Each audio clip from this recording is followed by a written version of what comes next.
अस्सलाम वालेकुम, welcome to my channel. उम्मीद है कि आप सब खैरियत से होंगे। Now we will discuss about types of matrices. First of all हमारे पास negative of matrix. Let A be a matrix, then it's negative A is obtained by changing the signs of all the entities of A। यानी कि कोई भी matric हमारे पास A है तब तक उसको हम नेगेटिव मैट्रिक नहीं बोलेंगे जब उसकी तमाम एंट्रीज जो है उसको हम माइनस साइन के साथ मल्टीप्लाई नहीं करवा दें। लाइक हमारे पास जो है मैट्रिक ए है तो इसको हमने माइनस माइनस के साइन के साथ मल्टीप्लाई करवा दिया। जैसे हमने माइनस के साथ मल्टीप्लाई करवा दिया तो हमारे पास जो है माइनस माइनस प्लस हो गया। तो बाकी जो इसके पास एंट्रीज थी यानी जिनके साथ पॉजिटिव का साइन था उनके साथ नेगेटिव का साइन इंडिकेट हो गया, और बाकी जो है जिसके साथ माइनस का साइन था वो प्लस में कन्वर्ट हो गया, क्योंकि माइनस माइनस हम प्लस करते हैं। ऐसा मैट्रिक जिसको हम माइनस के साथ मल्टीप्लाई करवा दें तो ऐसे मैट्रिक को हम बोलते हैं नेगेटिव ऑफ मैट्रिक। नेक्स्ट जो है हमारे पास है सिमेट्रिक मैट्रिक। सिमेट्रिक मैट्रिक में हमें क्या बताया गया है, आ स्क्वायर मैट्रिक।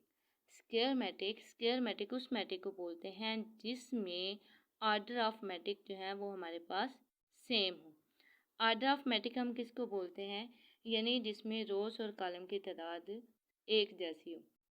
अगर हमारे पास किसी मैट्रिक में रोज़ की तादाद 3 है तो उसमें कॉलम की तादाद भी अगर 3 होगी तो ऐसे मैट्रिक को हम स्क्वायर मैट्रिक बोलेंगे। अगर रोज़ की तादाद जो है हमारे पास 2 होगी तो कॉलम की तादाद भी 2 होगी, ऐसे मैट्रिक को हम स्क्वायर मैट्रिक बोलते हैं। यानी कि आर्डर ऑफ मैट्रिक जिसमें सेम हो। हमने इसकी लास्ट टाइप जो है लास्ट लेक्चर में पढ़ी थी, तो वहाँ पे डिस्कस किया था कि स्क्वायर मैट्रिक ऐसे मैट्रिक को बोलते हैं जिसमें रोज़ और कॉलम की तादाद सेम हो। तो यहाँ पे क्या बताया गया है, a square matrix is symmetric if it is equal to transpose. अब यहाँ पे बताया गया कि सिमेट्रिक मैट्रिक ऐसे मैट्रिक को बोलते हैं जिसका ट्रांसपोज लें तो दोबारा से हमारे पास वही मैट्रिक रिटर्न में हमें मिले। लाइक ए मैट्रिक है हमारे पास जिसमें 1 2 3 एक रो है, सेकेंड रो में 2 -4 एंड थर्ड रो में 3 4 0। ट्रांसपोज जब हम इसका लेंगे तो हम क्या करेंगे कि रोज़ को कॉलम में तब्दील कर देंगे। ये फर्स्ट रो है, इसको मैंने किस में चेंज कर दिया, कॉलम में। कॉलम हमारे पास क्या बन गया, 1 2 एंड 3। ये सेकेंड रो है, 2 -1 4। 2 -1 4 को मैंने, ये रो है हमारे पास तो इसको मैंने कॉलम में चेंज कर दिया, तो ये इसका क्या बन गया, ट्रांसपोज। अब ये थर्ड रो हमारे पास क्या थी, 3 4 0 3 4 एंड 0।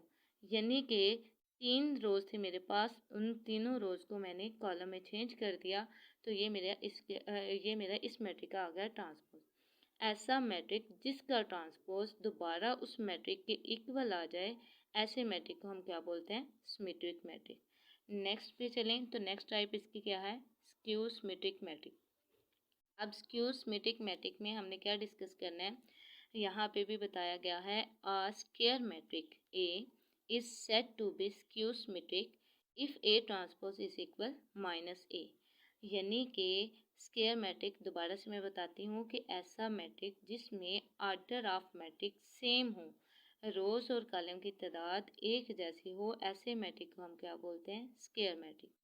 यहाँ पे बताया गया ऐसा स्क्वायर मैट्रिक, उसको हम स्क्यू स्क्वायर मैट्रिक बोलेंगे जब उसका ट्रांसपोज लें तो उसको -a के साथ मल्टीप्लाई करवा दें, यानी कि -a के साथ मल्टीप्लाई करवाएं तो उसका आंसर सेम आ जाए। लाइक इसका पहले हम ट्रांसपोज ले लेते हैं, तो ट्रांसपोज जैसे मैंने ऊपर लेके आपको दिखाया कि रो को हम कॉलम में तब्दील कर देते हैं।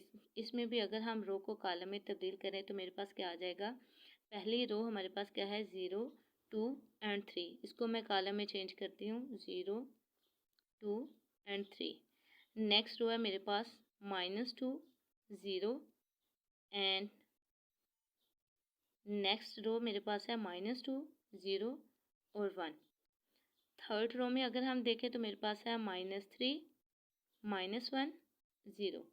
ये मैंने क्या ले लिया, इसका ट्रांसपोज। ये मेरे पास ए का ट्रांसपोज आ गया। अब नेक्स्ट भी हमने क्या करना है, -a के साथ इसको मल्टीप्लाई करवा देना है। जैसे ही मैं -a के साथ मल्टीप्लाई करवाऊंगी तो आप देखेंगे कि 0 के साथ तो हम कोई भी साइन इंडिकेट नहीं करते, जबकि दूसरी टर्म के साथ जिनके साथ प्लस है उनके साथ माइनस का साइन आ जाएगा, -2 -3। अब यहाँ पे 2 के साथ जो है वो साइन माइनस का है, तो आपको पता है माइनस माइनस प्लस हो जाते हैं, तो माइनस माइनस प्लस करके इसके साथ कोई भी साइन इंडिकेट नहीं करेंगे। 0 के साथ वैसे भी कोई साइन नहीं आता, तो 1 है तो 1 के साथ हमारे पास माइनस का साइन आ जाएगा। नेक्स्ट टर्म पे देखें तो हमारे पास -3 है, तो माइनस माइनस हो गए प्लस, मेरे पास प्लस का 3 आ गया। माइनस का 1 है तो माइनस माइनस प्लस हो जाएंगे, तो मेरे पास सिंपल 1 आ गया और 0 के साथ कोई भी साइन नहीं आया। आप देखेंगे कि इसका ट्रांसपोज लिया और इसको -a के साथ मैंने मल्टीप्लाई करवा दिया, तो दोबारा से मेरे पास मैट्रिक A आ गया। ऐसा मैट्रिक जिसके ट्रांसपोज जो है वो -a के इक्वल हो जाए, ऐसे मैट्रिक को हम बोलते हैं स्क्यू सिमेट्रिक मैट्रिक।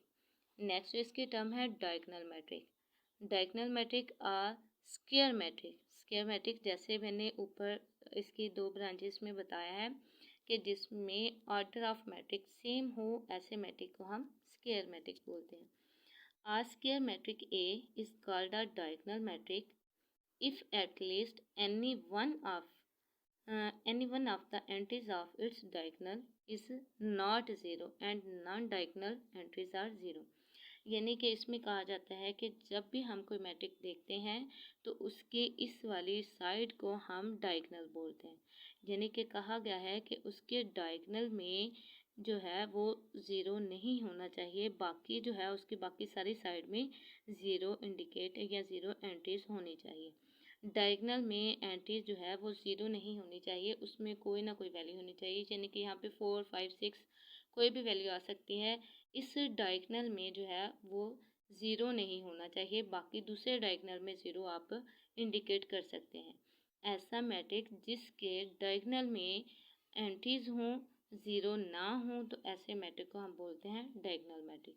यानी कि ऐसा स्क्वायर मैट्रिक, ऐसे मैट्रिक को हम स्क्वायर मैट्रिक, ऐसे स्क्वायर मैट्रिक को हम डायगोनल मैट्रिक बोलेंगे जिसमें डायगोनल की एंट्रीज जो है वो ज़ीरो ना हो, जबकि दूसरे डायगोनल की एंट्रीज ज़ीरो इंडिकेट कर सकते हैं। डायगोनल की एंट्रीज ज़ीरो ना होने की वजह से इस मैट्रिक को हम बोलते हैं डायगोनल मैट्रिक। नेक्स्ट इसकी टाइप पे चलते हैं। तो नेक्स्ट इसकी टाइप है सेकंड लॉ स्केलर मैट्रिक।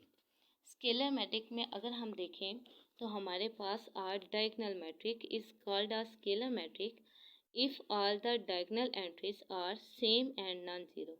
यानी कि जैसे मैंने पीछे आपको बताया, वहाँ पे हमने क्या डिस्कस किया था कि एक मैट्रिक हमारे पास ए है जिसके डायगोनल में वैल्यू जो है वो हमारे पास कोई ना कोई वैल्यू है। स्केलर मैट्रिक, स्केलर मैट्रिक में क्या है, are diagonal matrix is called a scalar matrix if all the diagonal entries are same and non zero. यानी कि डायगोनल एंट्रीज जो है वो सेम होनी चाहिए, वो ज़ीरो नहीं होनी चाहिए। हमने डायगोनल में पढ़ा था कि डायगोनल एंट्रीज कुछ ना कुछ होनी चाहिए, उसमें वैल्यू सेम नहीं होनी चाहिए, जबकि स्केलर मैट्रिक में डायगोनल एंट्रीज हमारे पास जो है वो सेम होनी चाहिए। अगर 2 है तो डायगोनल एंट्रीज सभी में 2 होनी चाहिए। अगर 3 है, आप देखेंगे कि ऑर्डर ऑफ मैट्रिक 2 में अगर देखें 2/2 में, तो हमारे पास ये जो डायगोनल एंट्रीज हैं ये सेम हैं। अगर हम 1/1 ऑर्डर ऑफ मैट्रिक 1/1 की बात करें तो उसमें भी सेम है। यानी कि डायगोनल एंट्रीज जो है वो सेम होनी चाहिए, ज़ीरो नहीं होनी चाहिए। तो ऐसे मैट्रिक को हम क्या बोलते हैं, स्केलर मैट्रिक। लास्ट टाइप जो है हमारे पास वो क्या है, identity matrix. Are diagonal matrix is called identity matrix और यूनिट। यानी कि यूनिट मैट्रिक भी इसको कहते हैं, आइडेंटिटी मैट्रिक भी कहते हैं। If all diagonal entries are 1, यानी कि इसमें ये शराइत हैं कि ये आइडेंटिटी मैट्रिक ऐसे मैट्रिक को हम बोलेंगे जिसमें ऑर्डर ऑफ मैट्रिक जो है हमारे पास 2 भी ले सकते हैं, आप 3 भी ले सकते हैं, 1 भी ले सकते हैं, लेकिन उसमें डायगोनल एंट्री जो है वो 1 होनी चाहिए। इसमें ये थी कि डायगोनल एंट्री जो है वो आप 2 3 4 5 6 ऑन कोई भी ले सकते हैं, लेकिन आइडेंटिटी मैट्रिक में ये है कि इसमें जो डायगोनल एंट्री है वो आपने 1 लेनी है। यानी कि diagonal matrix, scalar matrix, identity matrix ये थोड़े थोड़े मिलते जुलते हैं, लेकिन इनमें सभी में मुख्तलिफ टाइप्स हैं। यानी कि डायगोनल की बात करें तो उसमें डायगोनल मैट्रिक में हमारे पास ये डायगोनल एंट्रीज जो हैं वो मुख्तलिफ हो सकते हैं, लेकिन जस्ट डायगोनल एंट्रीज हम कंसीडर करेंगे। जबकि स्केलर मैट्रिक में हमने ये पढ़ा है कि स्केलर मैट्रिक में डायगोनल एंट्रीज सेम होनी चाहिए, लेकिन आप कोई सी भी ले सकते हैं, 2 ले सकते हैं, 3 ले सकते हैं, 4 ले सकते हैं, सो ऑन, कोई सी भी आप ले सकते हैं। लेकिन आइडेंटिटी मैट्रिक जो है ये ऐसा मैट्रिक है, इसमें डायगोनल एंट्री जो है वो हम 1 ही कंसीडर करेंगे। अगर मैं 2 by 2 मैट्रिक की बात करूँ तो 2 by 2 में हम क्या करेंगे कि हमारे पास डायगोनल एंट्रीज जो हैं इसमें हमने यही पढ़ा कि 1 होनी चाहिए। तो 2 by 2 में हमारे पास क्या होगा कि 2 रोज और 2 ही कॉलम होंगे। ये first row, second row, first column, second column. अब इसमें अगर आप देखें तो हमारे पास डायगोनल एंट्री 1 हमने कंसीडर की है। अगर 1 by 1 की मैं बात करूं ऑर्डर ऑफ मैट्रिक की, तो वहाँ पे हम जस्ट 1 कंसीडर करेंगे। और इसको जो है आइडेंटिटी मैट्रिक जो है इसको हम कैपिटल आई से डिनोट करते हैं। उम्मीद है कि आपको मैट्रिक की टाइप जो है वो अच्छे से समझ आ गई होगी। तो नेक्स्ट वीडियो में मिलते हैं। अपना बहुत सा ख्याल रखिएगा और चैनल को सब्सक्राइब कर दें और बेल आइकन को प्रेस कर दें, ताकि नेक्स्ट जितनी भी वीडियो आए हम आप तक पहुंच सके और हमारा आप तक राब्ता चलता रहे।